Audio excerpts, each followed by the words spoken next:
Барлықтарыңызға сәлем. Видеоны соңына дейін көріп шығуларыңызды сұраймын. Және менің каналыма тіркелмеген болсаңыз, тіркеліп қойыңыз. Каналымның ары қарай дамып жылжуына көмектесіп, лайк, комментарий жаза отырыңыздар. Қоңыраушаны басуды ұмытпаңыздар.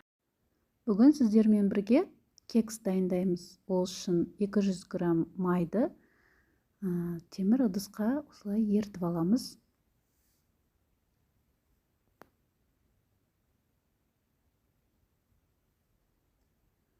Басқа таза шұңғыл ыдысқа 200 грамм шекерімізді саламыз және үстіне 5 жұмыртқа саламыз.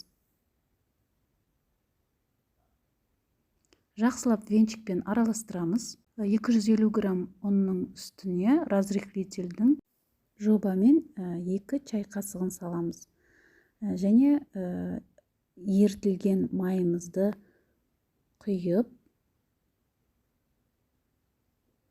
електен өткізе отырып, разрыхлительмен ұнды саламыз.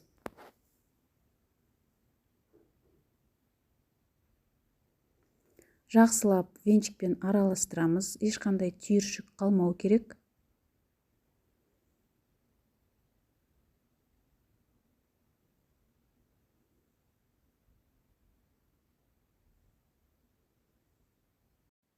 Ұнды салған сайын венчикпен араластыру қиындау болады, сол үшін қасықпен араластырған дұрыс. Міне бізде осындай созылмалы масса шығу керек. Осындай силиконовый кекстің өзінің пісіретін ыдыстарын алып, бірінші осылай жартысындай қылып салып аламыз. Көп салмау керек, көп салса ыдысынан асып, пішіні нашар болып қалады. Және кішкентай қасықты майлап, бетін осылай басып қою керек.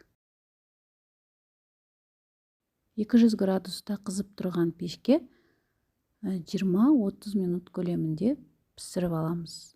Міне піскен кексіміз осындай болды.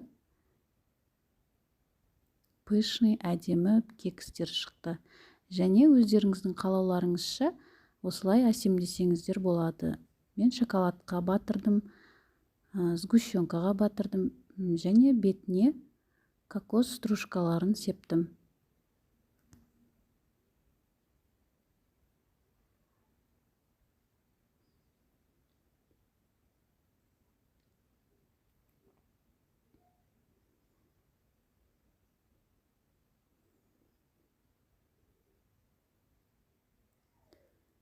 Міне осындай әдемі, пышный, дәмді кекстарымыз дайын.